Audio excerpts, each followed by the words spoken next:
Hi, everyone that's tuning in. Just gonna get started in another minute or two, but everyone should be able to hear some audio. So if you can't hear us, feel free to use the chat feature in the toolbar on the bottom of your screen, and we will try our best to help work through those technical difficulties. We'll get started in a moment.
Okay.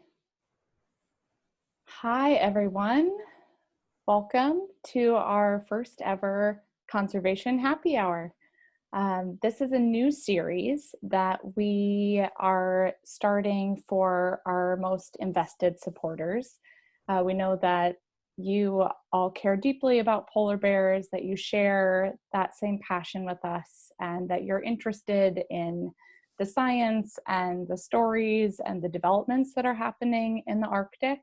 And our goal of these talks is to really give you firsthand access to that information and to those updates and to some of the people and places where these stories are playing out.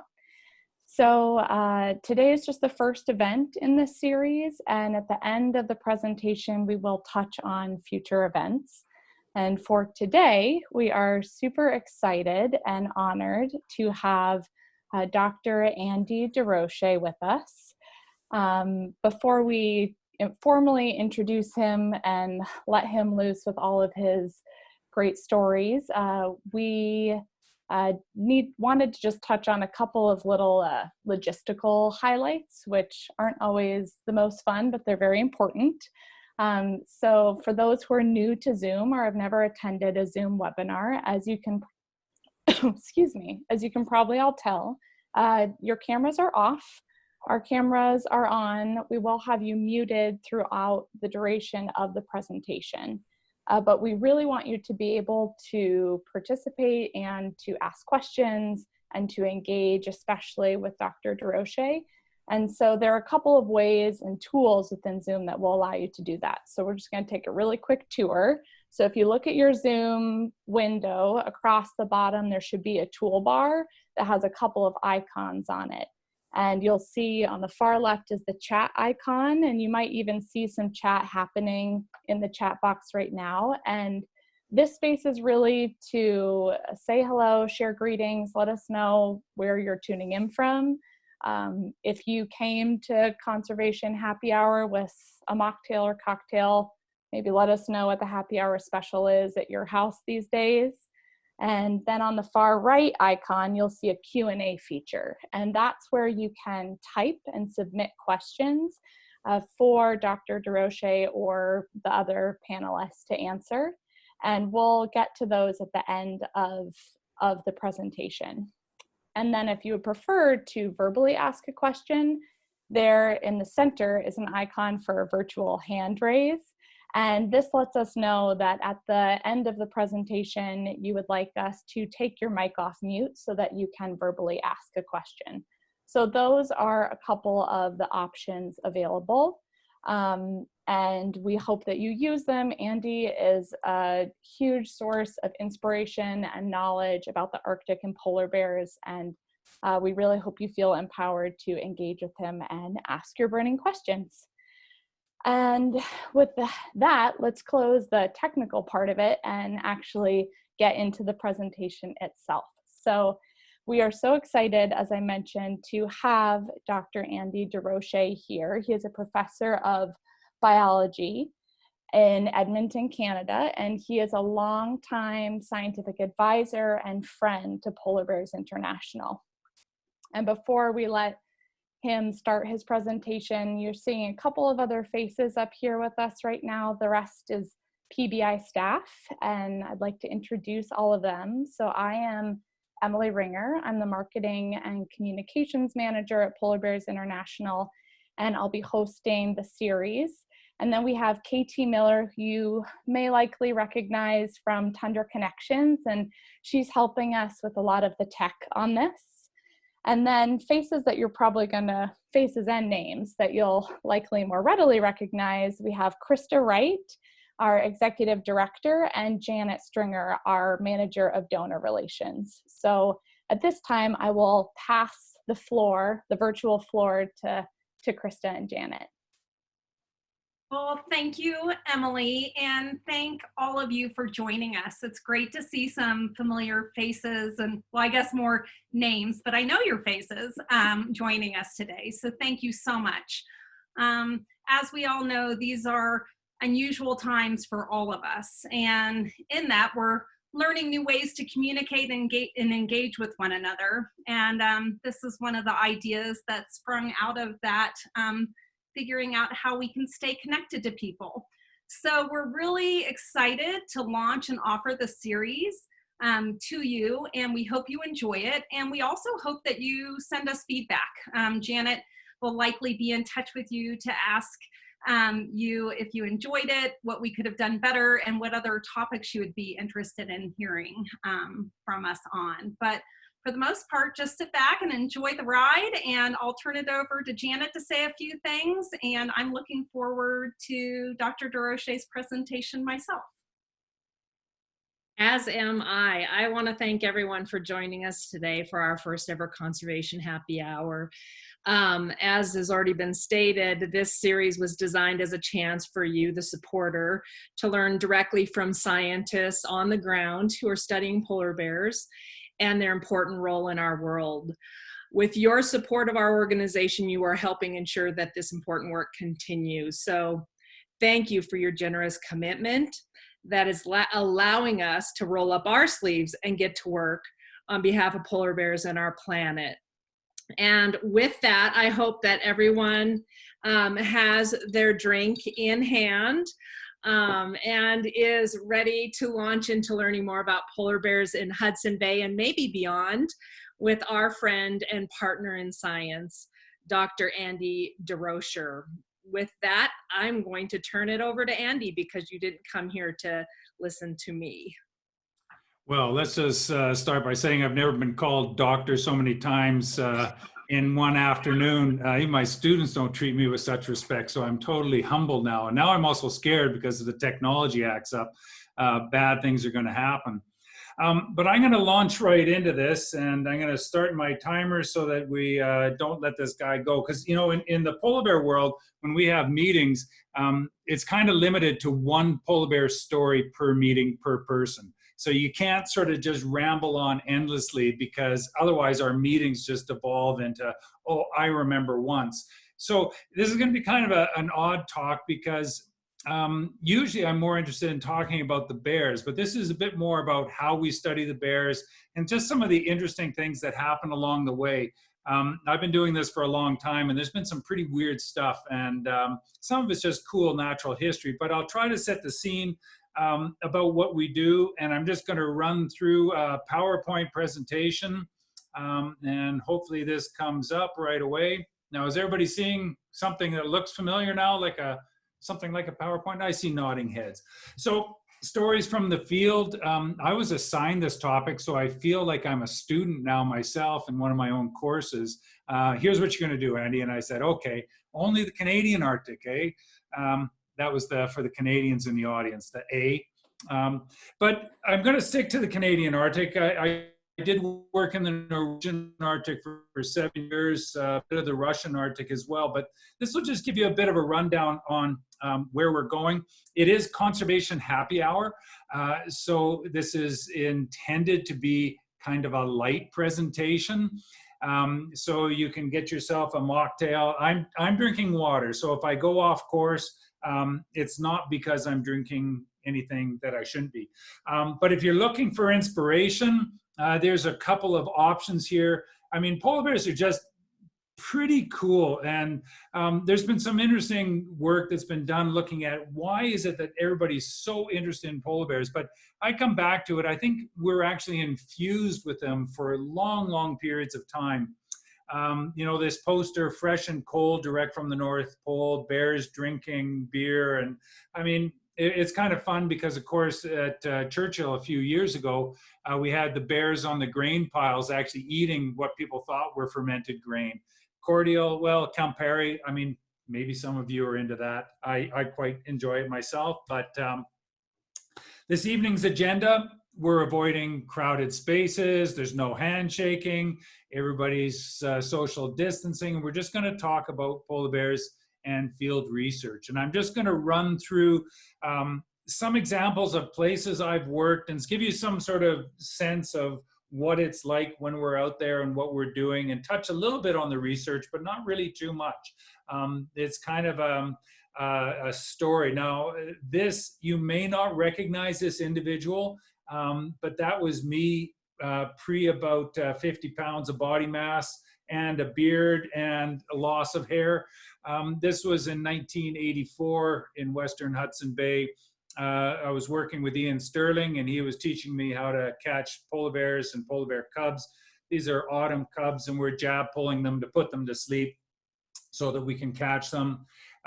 This is, some of you may have met the fellow here with the wool toque and the clipboard. That's the famous Eagle, or Steve Miller of epic fame. He was a helicopter pilot, and we caught a lot of bears together. The person in the yellow rain jacket, well, that is my wife. That's Kathy Pontus. She was up there years ago working with us, helping catch bears. In this case, this was down on the coast near the Broad River. This is a place where historically there would be 10 or 15 big males along that coast, and we would catch 2 or 3 at a time. Here we've got 3 down, and we're just working them up. They're old friends. Most of these big males along the coast are well known to us. So that's where I got started in this, and just sort of some context, sort of some photos of where we've worked. This is working up on the south coast of Banks Island in the Western Canadian Arctic. We were doing some polar bear inventory work in this area, trying to get a population estimate. So this is the population that's shared between Alaska and Canada. And then in a little north of that one, the South Beaufort, we have the North Beaufort, and that's where this picture was taken. It's a very well-known area for polar bear female maternity denning. There's a lot of females that get up along these coasts where there's lots of snow. This is early 2000s in this one. And I'm just going to jump all over time. This is the sort of place where, in theory, I should be today. This is the sea ice environment. And of course, with COVID-19, our field plans for this year were canceled. But this is probably one of the most dramatic and beautiful habitats in the world. And it's one of the places I absolutely love being. While working on polar bears on land is interesting, being out on the sea ice is just one of the most ethereally beautiful places in the world. This photo was actually taken in the Beaufort Sea again. This is when it actually used to get pretty cold up there. And this is a shot that was taken, I think, just about 2 a.m. in the morning. We'd been sitting for about 7 days in a snowstorm, and hadn't done anything. And then about midnight, the sun started to come out, the winds dropped. And of course, in this type of environment, you've got limited windows of opportunity to go. And I think if there's one thing I've learned about doing polar bear research is if you want to be in it for the long term, you really have to pick your opportunities. And one of them is good weather. The nice thing about doing work on polar bears is you have to work when it's sunny, because if it's not sunny, you can't find polar bear tracks. If you can't find the tracks, you're not going to find the bear.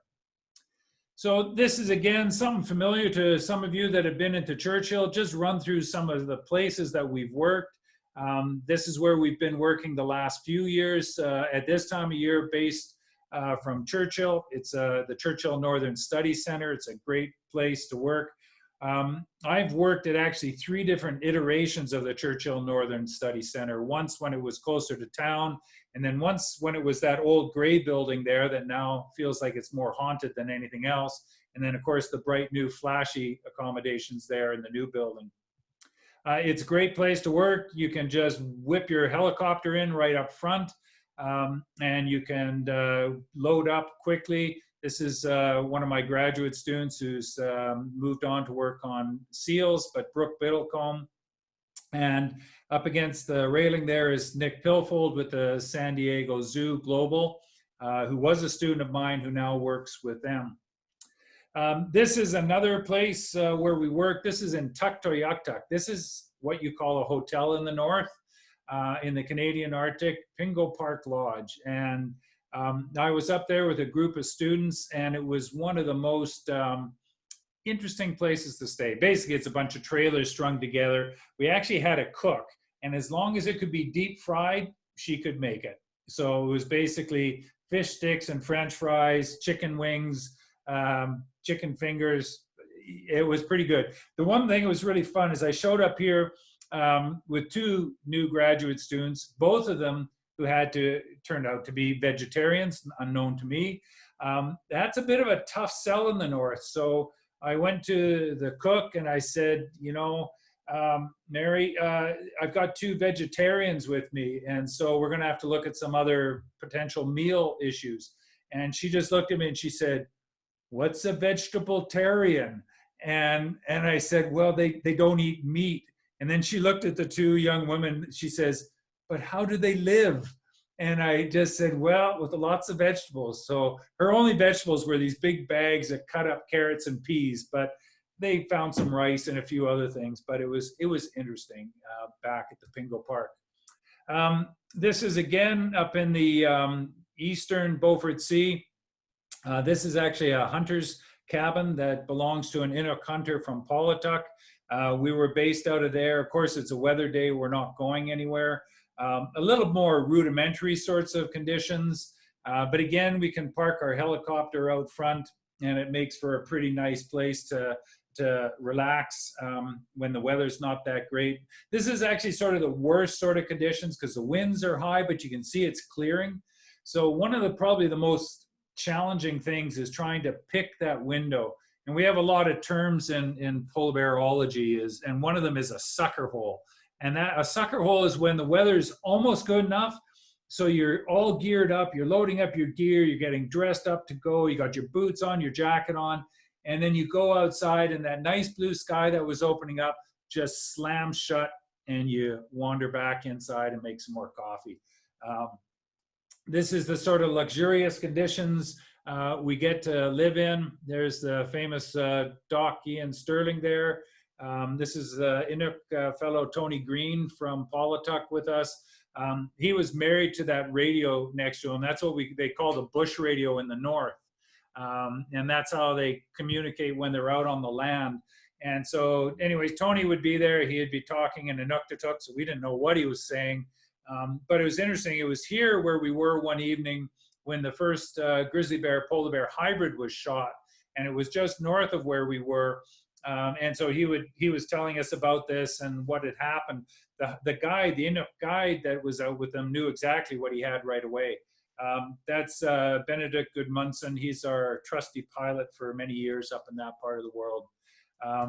We also had, who is now the famous Dr. Evan Richardson, who did his PhD with Ian Sterling and I, dreaming of warmer climes, reading some sort of sport diver magazine. The reason he's wearing his park is because actually on this day our heat had gone out. So we had an oil burning stove, and the heat had actually bailed on us. The carburetor there had failed. So a couple of us were over there doing this, and Evan's just trying to kill some time, hoping that we get the heat back on. This is another camp. This is up in the high Arctic on the western end of the Northwest Passage, on the north end of Banks Island, in a population called Viscount Melville Sound. This was taken in early May. And the weird thing is, what you might notice is the helicopter is all covered up with blade covers, body covers. That's because it was raining. It shouldn't be raining up there at this time of year. And you can see all the big icicles on our shack there. Gives you some sort of idea of just what it's like where we were. It was a bizarre year. And one of the problems is when it rains, it freezes, and it quite often turns the snow into almost like concrete, which makes it incredibly hard to follow bears when we're out on the ice.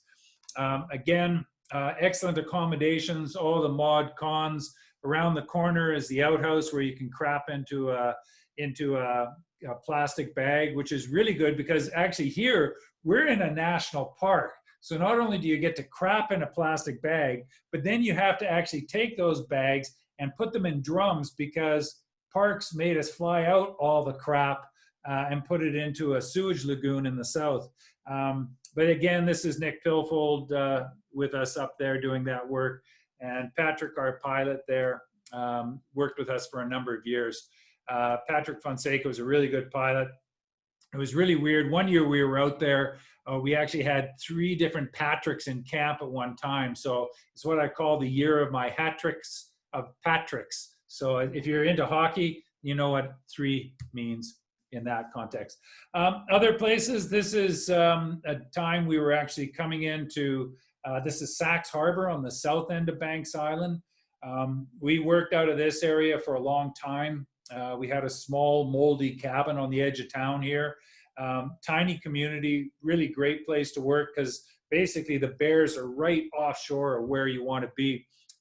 But again, we work in a lot of different communities, and quite often it's great fun. The local people are happy to have any foreigners come in and visit. So you get a lot of visitors in here, a lot of kids coming by to see what they can get from our cookie jar and things like that. This is working a little bit further east on Victoria Island. And you're thinking, who's that guy and what's he smiling about with that truck full of ice? We were in a town called Ulahaktuk, and we lived in a little shed right in the middle of town. And unlike everybody else in town, we don't get water delivery. So we would go out to a lake nearby, and it's funny, but you don't think of it, but actually breaking ice from the surface of a lake at -30 centigrade is a skill art form. Otherwise, if you just whack at it with an axe, all you get is like basically margarita mix. I mean, like ice slushy. This was getting big chunks, and there's actually a technique to it. And sometime over a beer, I can explain that. But you want to find a good crack and then work with it to get the big chunks. So we take them inside and melt them. Good water, though. This is kind of some of the lifeblood of what we do. In the north, we rely on a lot of different technology, one of them being helicopter fuel. I know I've got a terrible carbon footprint. It's going to be lower this year because we're not flying in helicopters, but we do rely on shipments of fuel like this coming in, again, to a small fuel cache to bring in some fuel supplies and take out our empties. Things don't always go as planned.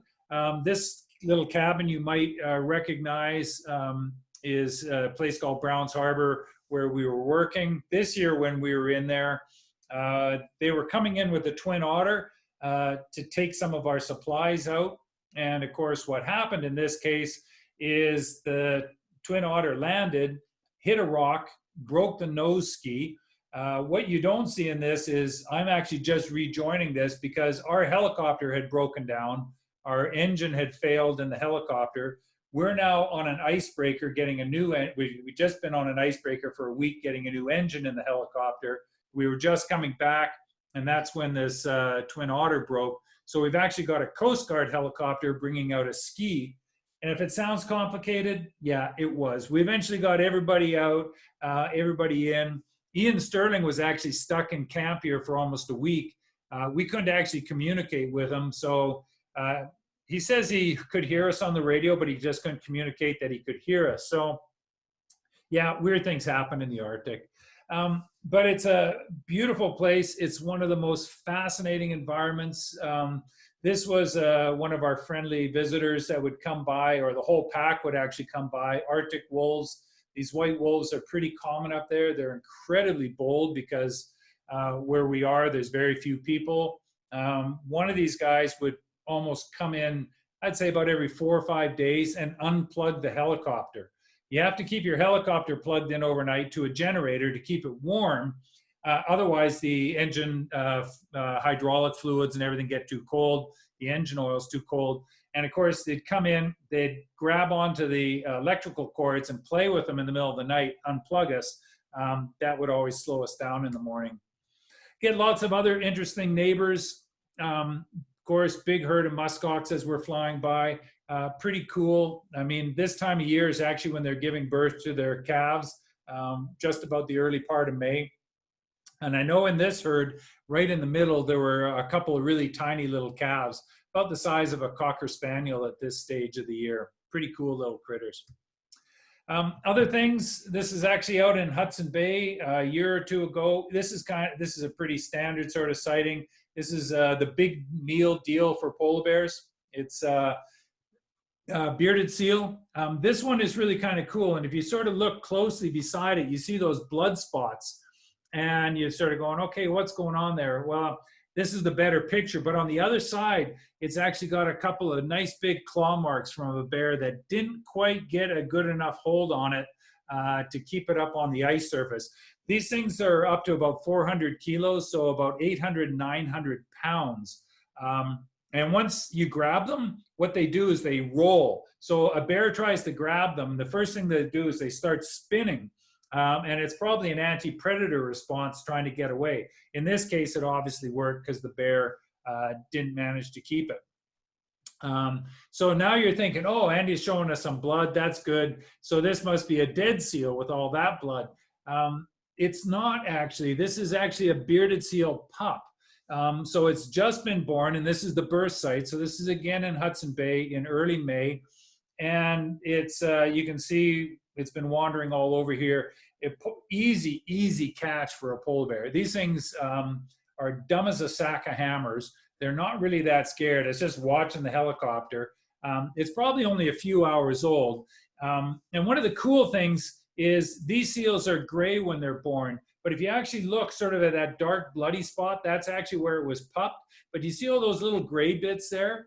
That's actually hair that it shed when it was in utero inside the mother. So it actually molts its first coat of hair inside the mother. And then, of course, she gives birth. All those little hair discs come out and are sitting on the ice with her. So I've caught these when I worked in the Norwegian Arctic. They are the sweetest things. If they didn't grow to 800 pounds, I mean, you'd love to have one at home. They've got almost no teeth, so they can't even bite, and they just like big lap dogs. And we were doing some work on their growth, and we'd bring them in the machine, in the boat. They're just fun. I love those things. Other things that are kind of cool when you're out on the ice. This is a grizzly bear that we saw in 2011 out on the sea ice up in that map where that big star is up in the part of Viscount Melville Sound. This was, you can tell by the shadow, it was about 10 o'clock at night. It's casting a nice long shadow. And I actually had a permit, so I was allowed to catch grizzly bears up there because this is the area where we're seeing a lot of the hybrids. And so it was kind of a neat sighting. And I'm looking at this bear and I'm thinking, I want to catch this grizzly bear. I've worked on grizzly bears a little bit and I've got the drugs. I can do it. I know it's all great. But then looking back between where this bear was, looking at the helicopter fuel gauge and looking at the weather that is about half an hour away, this is what was in between us and home. Once I decided, I made the call to be safe and to basically head back towards camp. And this is what we ended up flying through. The sun is slowly going down. It's not going to set at this time of year, really. But the problem is we've got howling winds and a storm front coming in. And I've made a living out of being kind of scared of weather in the Arctic. It's the one thing that can take you out faster than anything else. And on this trip back home, we did get into whiteout conditions.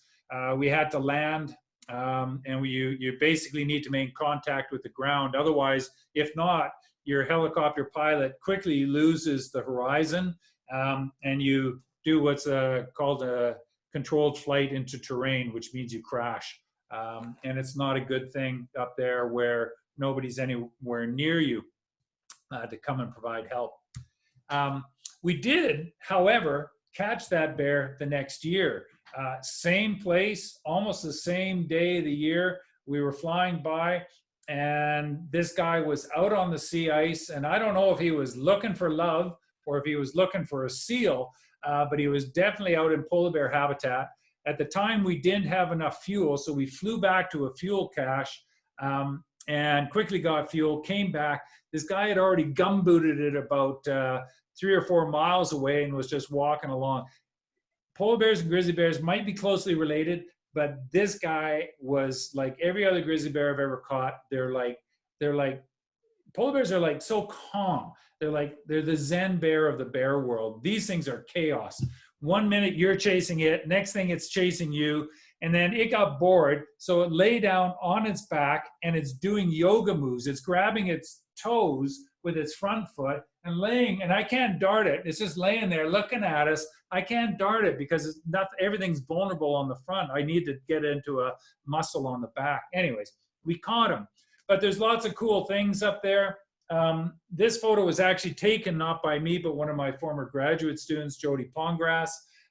This is a half polar bear, half grizzly bear. So I don't know, people call them pizzlies and grizzly roller bears. I just call them hybrids.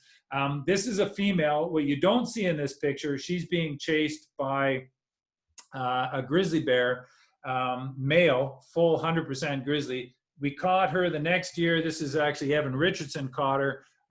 That's the same mother. Now she's got her 3/4 grizzly, 1/4 polar bear offspring. So again, it turns out after all this was done, some of my colleagues wrote up the genetics on these. It turns out there was one female polar bear who just happened to like male grizzly bears. And as you know, love is blind. And she's where the source of most of or all of the hybrids that we know about. So there's some interesting things that happen in the land of the midnight sun. And that's a poem. If you don't know Robert Service, well, I can send it to you. So what is this, Andy? This looks sort of biblical. So a little book from the book of Revelations is my understanding. So what is this? This is way out on the sea ice. So we're like 40, 50 miles offshore. So like 80 plus kilometers out in polar bear habitat. And I see this big black thing and I'm thinking, oh, somebody must have a camp set out there and must be some hunters. And I'm thinking, well, that's kind of a weird deal. So we go over and I'm thinking, okay, this is getting kind of weird. You know, you're looking around seeing if like, is this some sort of like a TV show thing, you know, where somebody's trying to spoof you? And no, it's like this thing, it's got a couple of big barrels and we're sort of thinking, geez, I wonder if there's wine or like a rum, you know, barrel of rum under it. We're kind of going, should we stop and land? I'm thinking, no, we should be trying to, you know, catch polar bears. So I'm looking at it, I'm thinking, yeah, but what if we just found like some sort of, you know, contest, like somewhere in the world, some rum producers put this out here. Anyways, we left. And it was last year, I went to the Art Gallery of Alberta and I'm walking through the exhibits and what do we see? There's our sign. It's called A Sign in the Northwest Passage 2010. And so it was an art installation that had been put out there. And this guy put it out there, and that was, I guess, his version of art. It was, anyways, that's some of the weird stuff you see. I'm actually kind of more partial to the natural history stuff. Dead seals are one of the things. Sorry for those that are having little like cocktail wieners or something like that with your drinks. This is sort of the fun stuff. This is what we do. We see this, we always land. We've done a lot of work with collecting samples from these types of seals. Why does Andy have a saw? No, he's not collecting some meat for dinner. What we're doing is we're gonna saw off either the flippers, because you can actually get an approximate age from the claws, but we can also use those as environmental signals from the environment about what that seal's been living, what it's been eating, where it's been. We also get the jaw, because we can age and figure out what sort of age of seals that the bears are taking. So in this case, we can also get DNA and get some sense of the sex composition. This seal was killed by a big male, because we did find him later on. He was looking for love. He came by, killed the seal, had a nice blubber snack there, and kept on going.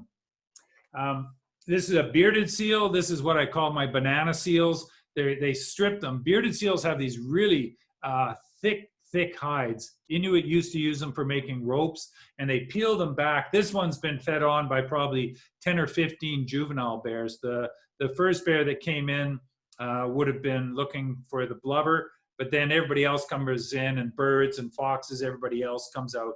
Another former student, Seth Cherry, is trying to find out where the heck the jaw might be on this thing so we can get a sample.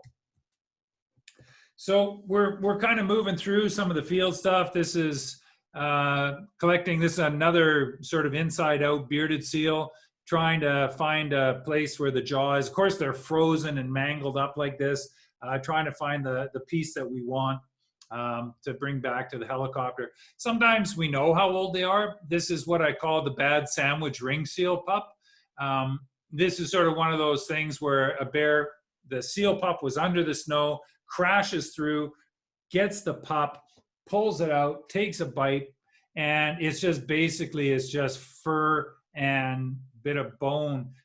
It's not even worth eating the rest of it. So it takes a bite and just wanders off and doesn't bother. So, but we record this in part because we want to know how many pups are killed, and we measure things like when we're out flying around, how many times do we see the bears digging or attempting to kill seals relative to how often they're able to actually kill a seal. And then what they kill, we look at the composition and how that's changing over time.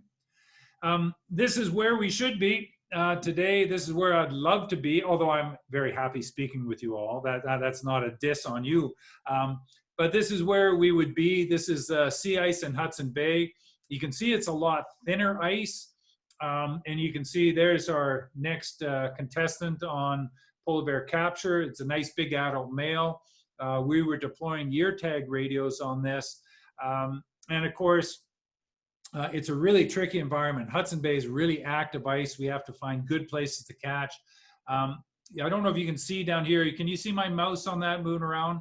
There's a little bit of bloody ice there.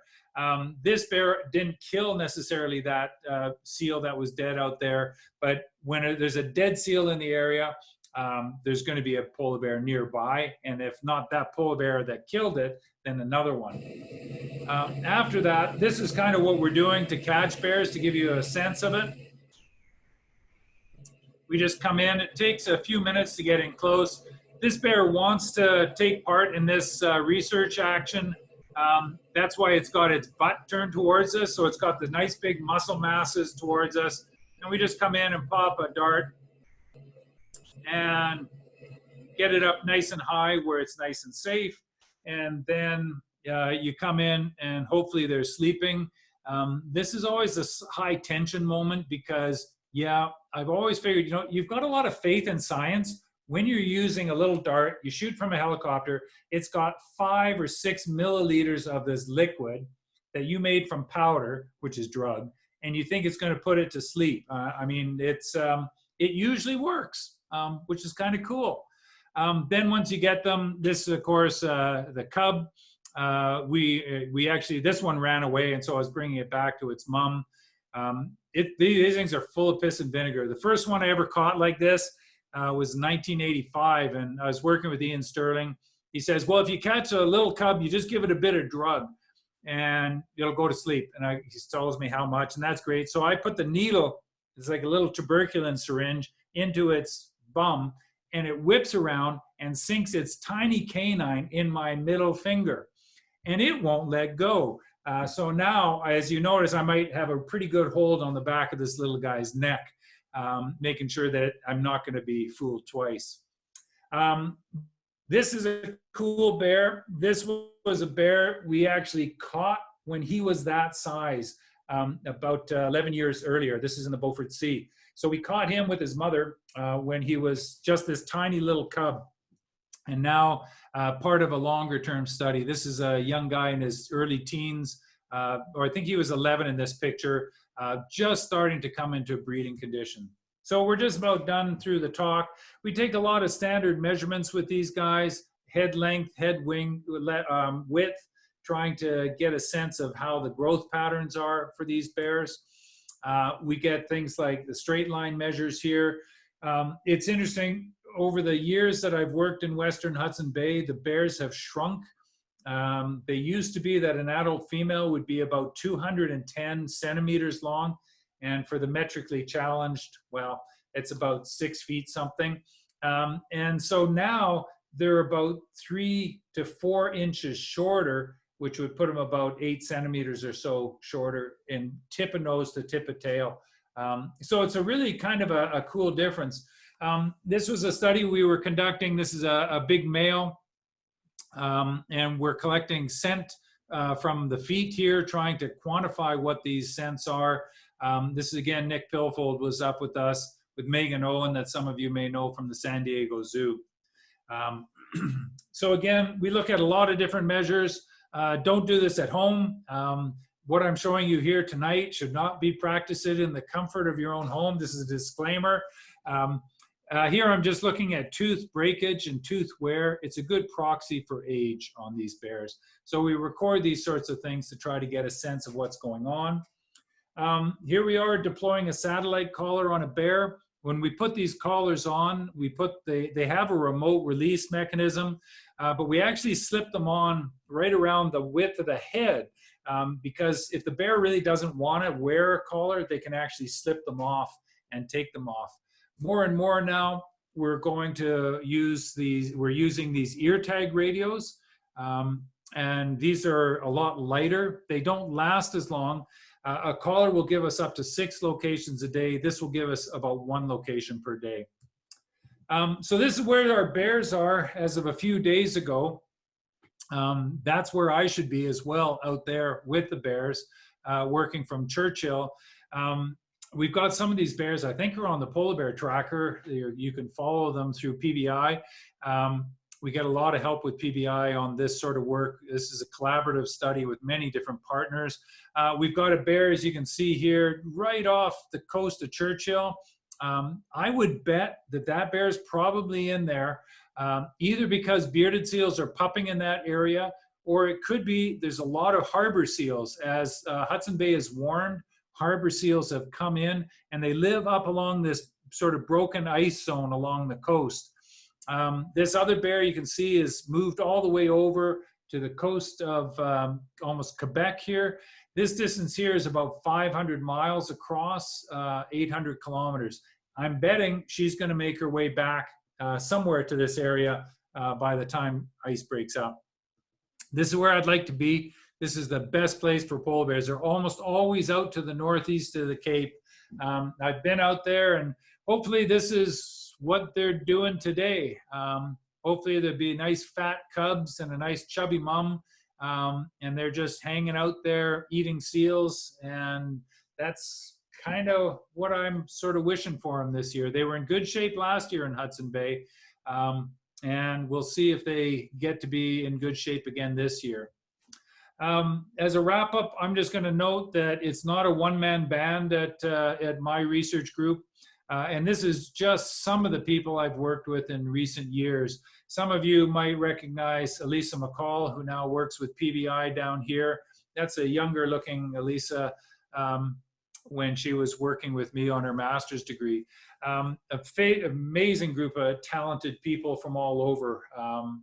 We've got some really good new students coming in. It's kind of unfortunate because I was supposed to take 5 new students out on the sea ice this spring with me. That just didn't happen. But funding, again, I'm just going to put a shout out to PBI. I mean, one of my longest term stable funding sources. They've also put us in contact with some really good partners like Pittsburgh Zoo and Point Defiance Zoo. And I know I don't have all the partners on here. Banrock Station. If you're looking for a little bit of wine, I'll put a plug in for the Banrock Station wine. And with that, believe it or not, I think I'm only marginally over time, which is amazing for that many bear stories. That was wonderful, Andy. Thank you so much. We've got some very cool questions coming in, so I'm going to leave you spotlighted. And Andy, I'm wondering, can you see the Q&A feature at all? I can pull it up. Oh, there's Bob. I can see Bob now. I'm scared of what Bob's going to ask me. So we have a couple on the Q&A feature, and I have some other questions to feed you after we make it through these. Sure. So where do you want to start? Let's start with Bob, if you're not too scared. No, I'm not too scared. Okay. So the question for those who aren't looking at that is, how has research methods changed and areas changed because of climate change? The biggest thing that's happened to us is the weather is a lot less predictable now. So one of the things we really have to watch is the conditions. It can change so much faster. And then the other thing is the ice is a lot less predictable. And one of the things you don't really want to do is break through the ice when you're landing a helicopter. So if we're worried about the ice conditions, I get to jump out and I have a power drill with a long auger on it. And I basically drill through the ice to see, do we have at least sort of about 20 inches of sea ice that we can land on. That's one of the big things. It's a real problem for us, the weather conditions. The predictability of the ice, we're now working in Hudson Bay a lot. And last year we showed up there and there was no ice. There was no ice along the coast, and we're limited on how far we can fly over open water. Yeah, we have floats on the helicopter that'll pop out if you push the panic button. But that's just really a good way to find an upside down helicopter sitting in the ocean. So it's not very effective. So one of the things you got to wait then is you got to wait for the winds to switch to push the ice back to shore. So at least we can find a pathway more or less over ice to get back. But that's probably the number one thing. We're doing a lot less capture work throughout the Arctic now, just because the sea ice is so unreliable, the weather conditions are so bad. My colleagues in Alaska with the U.S. Fish and Wildlife Service and the U.S. Geological Survey, neither of them have been able to run their field programs. I think now U.S. Fish and Wildlife Service is on 3 years in the Chukchi Sea, and the USGS for at least 2 years now. So what we're doing is we're shifting to things like aerial surveys to count bears. We're also using DNA mark and recapture. So rather than actually having to drug the bear, we just shoot them with a little dart that takes a little plug of skin, and then we can use that to estimate population abundance. Cool. I just realized we actually also have a hand raise, our first and only hand raise. So before you go on in the Q&A feature, Andy, I might actually check in and see if Dick Beck would like to audibly ask his question. So Dick, I'm going to try and unmute you here and see if we can hear you.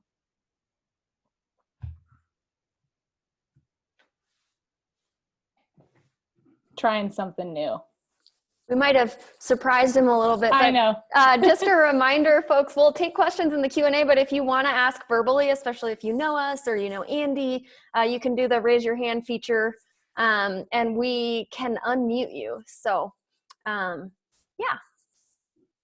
We'll come back to this if we surprised you, Dick Beck. We'll give you a pause. We'll feed Andy another question in the meantime. Okay, Andy, let's head back to the Q&A feature. And you've started to answer Jennifer's question a little bit about how research has been impacted by COVID-19. But would you be interested in elaborating on that a little bit more? Obviously, you're not on the sea ice right now, but are there other impacts beyond that? Yeah, I think, it has affected us a lot. I mean, I do a lot of public speaking, for example, and do a lot of outreach. And so this is a new venue for outreach, but I've canceled all conference travel for the next while. The Polar Bear Specialist Group has canceled their meetings. We were supposed to be in Copenhagen. I'm hoping actually that ultimately maybe we won't even have to go to Copenhagen anymore to meet. We only meet about every 3 years. But I think one of the things that it would actually help us is that we would actually really significantly cut our carbon footprints. And I think that we're seeing these sorts of changes. I've now been doing graduate defenses online and quite effectively. So rather than bringing in your examiners and everybody together for a 3-hour, 4-hour event, I think this is one of the big benefits. But I think our research in many ways has been slowed, but I tell you, since we got moved out of the university and working at home, I'm working longer days than ever. I mean, it's bizarre, but it's like my wife, Kathy, complains is like, you start in the morning earlier than you used to, and you end later than you ever did. And one of the things that's, for me, it's a kind of an interesting thing is my students are now locked in their houses. And there's the old saying is the best way to write a thesis or a scientific paper is by applying the seat of your pants to the seat of a chair. And if you do that, you don't have any choice but to come up with something. And so it's odd, but we're producing science, and I've got the luxury. And so I'm kind of in a special place that I've got really great partnerships and great depth of data, a big research group, but we've got a lot of data. So we're not going to slow down at all on that side. I think our research is going to go on full speed, hoping we get back in the north before too much longer. But in terms of the other part of, I think, Jennifer's question, if I'm looking at it correctly, was will it have a lasting effect? I kind of hope so. I think people are maybe looking at different ways of living a little bit and maybe realizing that different things are more important to them now. The only way it would actually benefit polar bears in the longer term is if this became a trajectory, so that reduced carbon footprint is going to be the new norm for people. And if that happens, it will probably benefit the bears. Anything that reduces greenhouse gas emissions will help the bears in the longer term. So I think that was the questions. I'm sort of looking. Yeah. Andy, I unmuted. This is Dick. I unmuted myself here. And it's kind of a little bit of a follow-up on what you were talking about right now. What impact do you think this is going to have on population studies in terms of not doing the, in cutting greenhouse gases, but not being able to get out there and look and see what the population's doing? Yeah, well, good to hear you, if not see you there, Dick. You got to turn on your video now so I can see your smiling face. But nonetheless, I think it is going to have a bit of a blow. We are big in most of our analyses and studies about long-term research. And so most of the studies that are ongoing across the Arctic in either US, Canada, Greenland, or Norway, those really rely on these long-term data sets. Now, if you miss 1 year, it's not going to drive you over the edge, but it does cause some loss of resolution. And what was really unfortunate in Hudson Bay was we know the bears were pretty fat last fall. We know we had a lot of lone females because my partner's Nick Lunn with Environment and Climate Change Canada were out, and they were catching a lot of lone females. It looked like it could have been a really good bumper crop for cubs. Unfortunately, they didn't have the funding. It wasn't a COVID issue, but they just didn't have funding. They had to prioritize either doing the spring denning work or the fall capture work.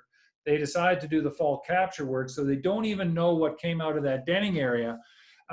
But our project would have had the opportunity to get out onto the sea ice to record at least what the sorts of number of cubs were like out there.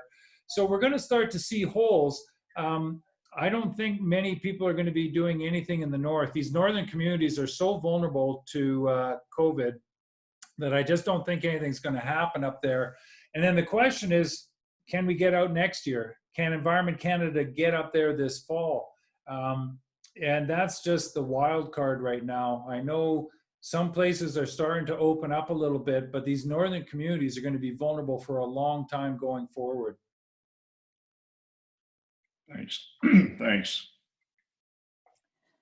Great question, and thank you so much for piloting the hand raise for us.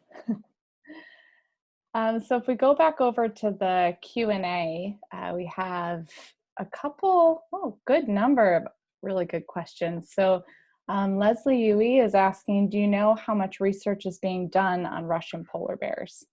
Yeah, I've worked a bit in the Russian Arctic.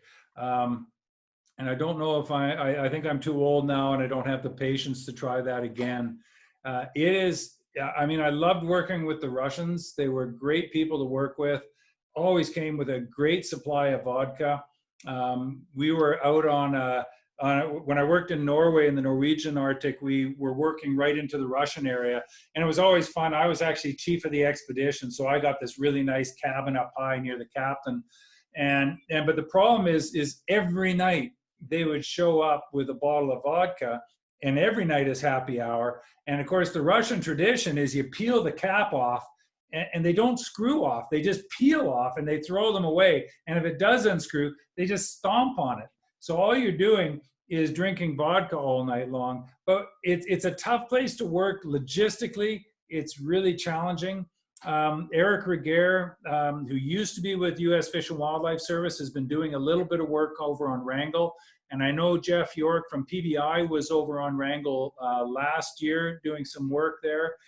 Wrangell is sort of what I call one of the jewels of the polar bear crown.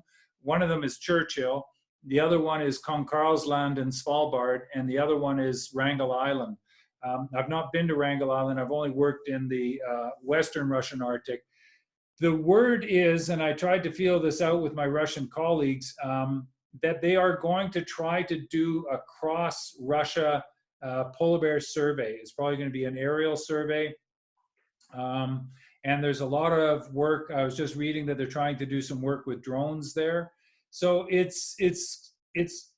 I'm optimistic, but I've also been in Russia enough to know that what is being said and what actually happens is quite different. It's a tough, I don't know how Russian biologists make a living. When I was last there, Putin had just come into power. The biologists I was working with hadn't actually been paid a salary in 6 months. There was no heat in their buildings. So it's a tough place to be a biologist, but I'm cautiously optimistic. And we have had some good collaboration, particularly between the US and Russia. They do have a shared population. Gerald Durner was one of the first American polar bear biologists that went and worked right across the Russian Arctic. I should have listened more closely to him. He passed away a number of years ago, but the stories of rats and cockroaches and terrible food and broken helicopters should have convinced me never to go into Russia. It's a scary place to work, but I'm hopeful that the Russians will sort of pick up their game, because it is a black hole in terms of what's going on up there. Yeah, absolutely. We're curious to see how that unfolds at Polar Bears International as well. Okay, Leslie Williams is asking, what research projects are you currently working on? Well, that's kind of like a grocery list of things. I would say that the number one focus that we've got right now is still looking at the effects of climate change long term.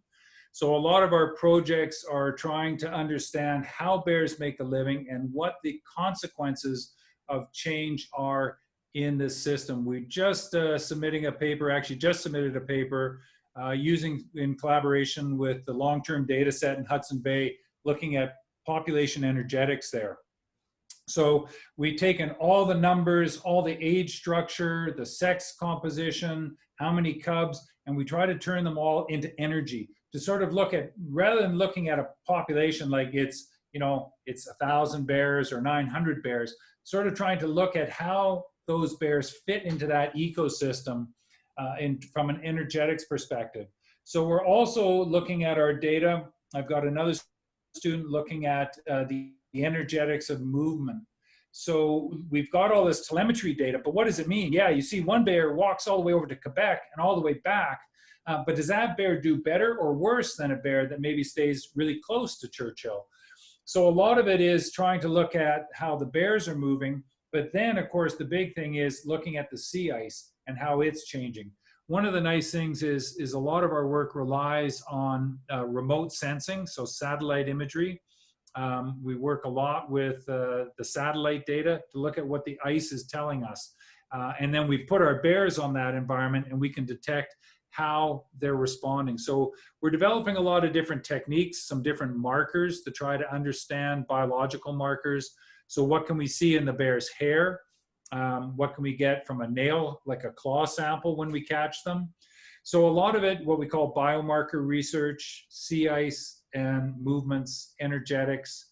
And those are sort of the key things that we're doing right now. Some of it gets kind of eggheady and nerdy, but a lot of it sort of tries to tie the whole thing together. So one student works on one piece, another piece here, and then we try to bring it all together into a much more synthetic picture. But those are some of the things. We're also doing some work with Manitoba Conservation. We're just submitting a paper that examines their polar bear human conflict work as well. And we've got another study working with the Manitoba government. So when they catch bears and put them in the polar bear jail or the holding facility, they'll actually release them. We give them a little ear tag radio and we can follow where those bears are going. So there's been a lot of concern that, okay, Churchill has a problem bear system to deal with them, the alert program, but if they move those bears up the coast, are they just exporting it into the communities in Nunavut? So we're looking at those sorts of questions. So some of the work is quite applied. We still do some work on pollution as well, the effects of mercury in particular, emerging pollutants. So it's basically, it's a soup to nuts program. You know, it's, we keep busy. It is quite the grocery list of projects. And I can go on and on and on. We're going to keep taking questions, but I just want to acknowledge for people who are have any sort of time limit that we are at the hour marker or a couple minutes over. So if you need to drop off, that is totally fine and you are welcome to. And thank you so much for being here and for your interest and your thoughtful questions and for connecting with us through this new platform. And we will be having every other week, we'll be having one of these on Wednesdays throughout May and June. So keep your eye on your inbox and we will reach out with upcoming topics and registration details. And so if you do need to drop off, take care. If you have a little bit of time and want to stick around for the rest of the questions, please do. You ready for another one, Andy? I can stick around. Okay. Thank you. Thank you, Andy, for lending us your stories and expertise. This is a real treat for everyone. Okay, Georgie Pushner, how did you start out in this line of work? Oh, yeah. Okay. Well, I was never going to go to university. That was the first thing. I was actually going to be a park ranger because when I was younger, I was working in parks in central British Columbia. I was born in a rainforest on the west coast of Canada. And I just like being outside. So I was going to be a park ranger, and I had a job lined up. And then I was in this camp, and my parents sent me the application forms for university, and I missed that deadline. But they did send me one for the local community college. And so I sent it in just thinking, well, maybe I'll see. I don't know what I'm going to do, because they'd laid me off in the winter anyways. And anyways, I ended up doing that. And then about 13 years later, I finished going to university. So, and that's not because I'm a slow learner. It just took that long. But I mean, I was interested in wildlife all along and being outside. And once I sort of got into it, I was smitten by bears, and I was actually working on grizzly bears on the west coast of BC. And I was there. The bears were going in to hibernate. And one of the guys I was working for at the time, I just finished my bachelor's degree, and he said, what are you going to do? The bears are going to hibernate. We got to lay you off. It seemed to be a recurring theme for me. And I said, I don't know. I guess I got to find a graduate program or a new job. And he says, well, I know this guy, Ian Sterling. He lives in Edmonton. You want to study polar bears? And I'm kind of going like, I've never even thought of a polar bear. The only polar bear I'd ever seen was in the Vancouver Zoo. They're kind of unhappy looking critters. But I wrote Ian a letter, and I actually mean I wrote a letter. That was back in those days. And then he answered, and then he got me to write an essay. Why do you want to study bears? And I guess I must have said the right things. And then basically I ended up working with Ian for my master's, my doctorate. And then I just kept on rolling. It turns out I was pretty good at catching bears, which is a lot of what we did back then. And then I guess I've always been curious about nature. In reality, I probably could have studied lichen or birds or butterflies. And there are many days when I think I should have studied dragonflies because they're so cool. And they're much less political than polar bears. But polar bears have been amazing species, and I'll run out of time before I run out of questions studying them. So it's luck and chance and circumstance and some really good mentors like Ian to sort of help along the way, and it's been pretty fun. I'm not giving it up yet, but I'm not planning on changing career either. That's fair. We like you as a polar bear biologist. Dragonflies would be cool too, though. They are cool. They are cool, yeah. We have a hand raise. So Leslie Williams, I'm going to unmute you if you're prepared to talk and ask. I think you'll have to physically unmute yourself. You can ask Andy your question. Okay, hey, it's actually Carlton Williams, the other half of Leslie. So, hey, Andy, this is really great. It's really fun. Besides that very risky evening of drinking all that vodka with the Russians, what is the most risky or dangerous situation you found yourself in? And tell me sort of how you got out of it. Just making sure my wife's not here. Okay, so now we're definitely devolving way into the polar bear stories.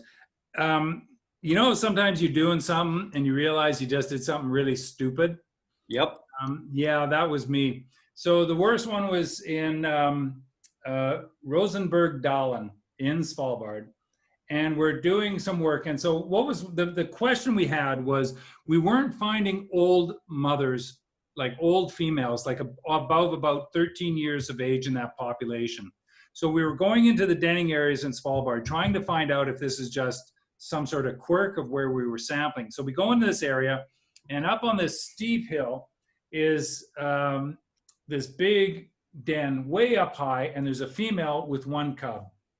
And she's out of the den. So we come flying in. If you're too slow, what happens is the mothers just duck back in and they get their cubs. They go back in the den. Then you got to come back a day or two later when hopefully they're out. So anyways, we came flying in, and the cub went up the hill. The mother went down the hill. So I thought, okay, we got it. She's away from the den. Cub, we'll leave that alone. So we go off. I put a dart into the mom, and she's way down in the bottom of the valley. And the cub has made the brilliant move to run away. And so it's climbing up the cliff, and it goes almost vertical up near the top.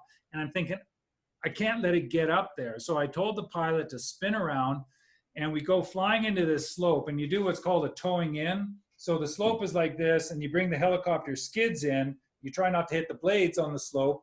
That's bad. And you get the skid sitting down, and then you walk out the back of the back door of the helicopter, walk along the skid, and then step out. And so he had put me right into the mouth of the polar bear den, which is all going really good right now. And the cub is up above me, and I'm going to start going up the hill as soon as they get out. Otherwise, I'm going to walk into the rotors and cut my head off. And so I get out and start to move up the slope. He pulls back and goes down, way down in the valley, to find the mom, to keep an eye on her and make sure she's going down. And I took one step up the slope, got away from the den, and realized it rained on this slope. It is absolutely pouring, and it's like I can't move. And I turn around to call the helicopter back as I see that they're circling, looking for the mother, who's no longer down in the bottom of the valley. She's screaming up the hill, full speed to me, standing at her den. And you know that old thing, don't go between a mom and her cub? That's sort of coming to mind right about now. And so I've got a handgun with me. And so I pull it out, and I think, if I lose my footing, this is my Indiana Jones moment.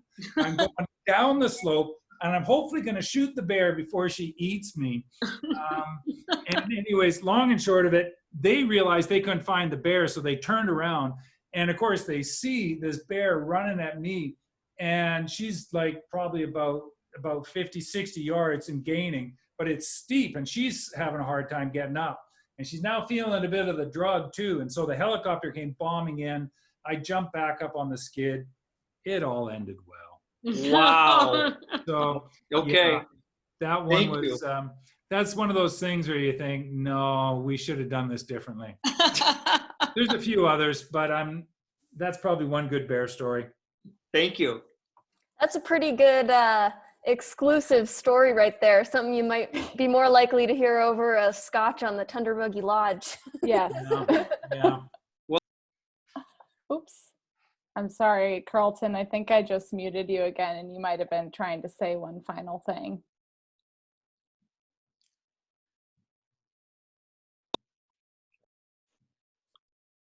I was just saying that I was having a Basil Hayden, so it's perfect. So. Oh, good. Yeah. Wow. My blood pressure was rising in that story. Okay. Are you ready? Do you have time for a couple more questions, Andy? Yeah, I can actually give shorter answers too. But. No, I mean, I wouldn't have wanted to shorten that question at there all. we go.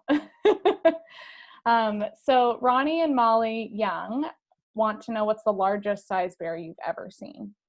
The largest one I've ever weighed was a little bit over 640 kilos, as I recall. We weighed it under a helicopter, and that would put it 640, 2.2, so it's about 1,300 pounds. That's the biggest one. It was a huge male. That one was in Svalbard. That was the biggest, and that guy was roly-poly. He was a big bear, big framed, and just absolutely monstrous bear. I don't know what he'd done to get that big. I'm guessing maybe might have found a dead whale or something like that. They can get really fat when they bulk up. I mean, it's that last couple of 100 kilos on any bear is just body fat. It just depends on how big they are. The smallest one I ever caught was about 6 pounds. Tiny little cub. The mother was out on the ice and had it. She was actually carrying it in its mouth. I thought it was dead. And so we darted her, and then, that thing was like we called it Peanut. We don't really name bears, but that one got one. I don't imagine that thing lived very long, but it was full of piss and vinegar when we caught it. Oh. That's good. Double answer. Largest and smallest bear.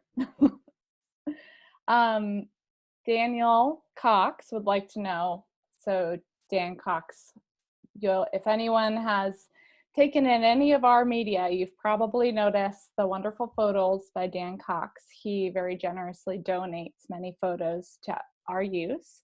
And he's asking, when he rented a helicopter in Churchill 8 years ago, it cost him $3,500 an hour. And do you get a break on the helicopters, or are the costs similar? Well, Dan was paying the rich person's price. I don't know why. Yeah, no, we don't pay that much. We actually have a contract that, like this spring, that we were working on. One of the great things is in the Canadian Arctic, we get some offset of our research funding, a lot of it, from the federal government. And so we join up on a contract that's called the Polar Continental Shelf Project. And they provide us some hours for free, and then we pay the hours on top of that. So we normally pay around $2,000 Canadian for what's called a B2 A-Star helicopter. They're a lot more powerful, they're a lot faster, they're a lot safer in my opinion. So yeah, you were getting the Canadian scam price there, but it could also be that different prices on different helicopters, and quite often Churchill, they've got kind of the deluxe version, a little bit more expensive, so that might be part of it. But yeah, the way I always explain it to my graduate students is we've got a bag of $50 bills on the back seat, and every minute we're out there, you take one, you let it go out the window. That's what it's costing us, about $50 a minute. Now those are Canadian pesos, not American dollars. But even at that stage, that's kind of what it's like. So you've got to turn every minute into data. So when we're out there, we're recording seal kills, seals hauled out, bear tracks, looking for bears, other things that help us put the whole picture together. But it's, yeah, it's expensive work. It really is. And, you know, one of the differences between working in government and working at the university, and this is the thing that keeps me awake some nights, is in government, if you overspend, they just tell you, don't do it again, or we're going to put a letter on your file. And I did that for a number of years, working in the Norwegian government, the Canadian government. I got lots of records on file somewhere. But in the academic world, if you overspend, you get a call from your dean or your chair, and they say, okay, so you're overspent. How much do you want taken off your paycheck every month? So it's a different business, but it is expensive work. There's no question. But that's why we got to make sure that we publish the work that we have and get it out to people. A good rule of thumb, turn every minute into data. Yes.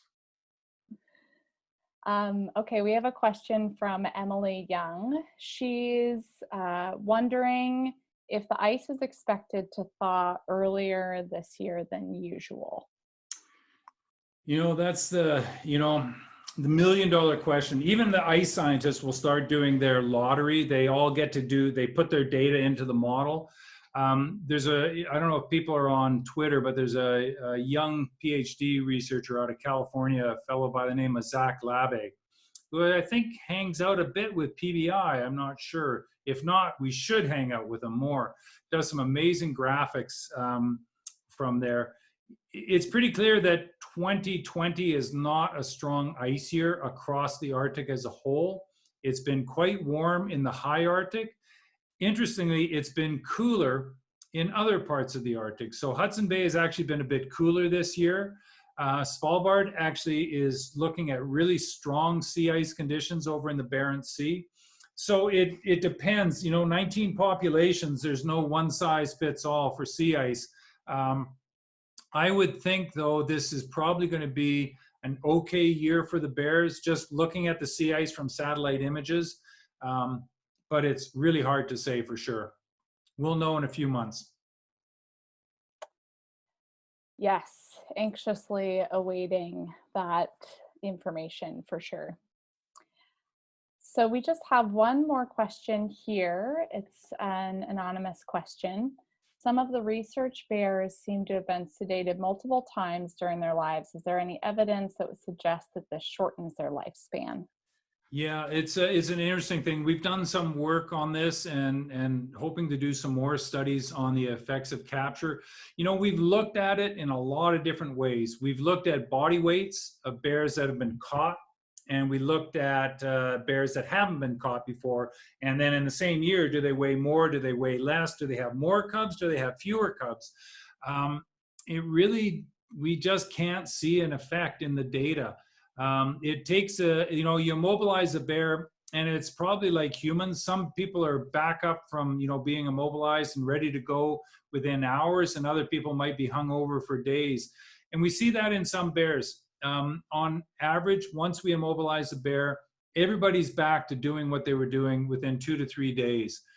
Some bears are back to doing what they were doing in 3 or 4 hours. So there's a lot of variation. We don't see an effect, and we would be able to see it in our data, because some of these populations, we have lots of information. And just for an example, all the bears that we put ear tag radios on, if they died shortly after deployment, we would know, because if the collar stops moving, we'd go check. And we're not seeing those sorts of short-term effects. I think the question was, okay, is there a longer term effect?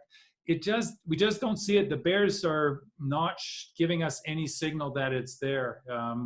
Our mortality rate is incredibly low when we're handling bears, and long-term effects, we're not seeing it. But I mean, we do look for it, because it is a concern for sure for all of us.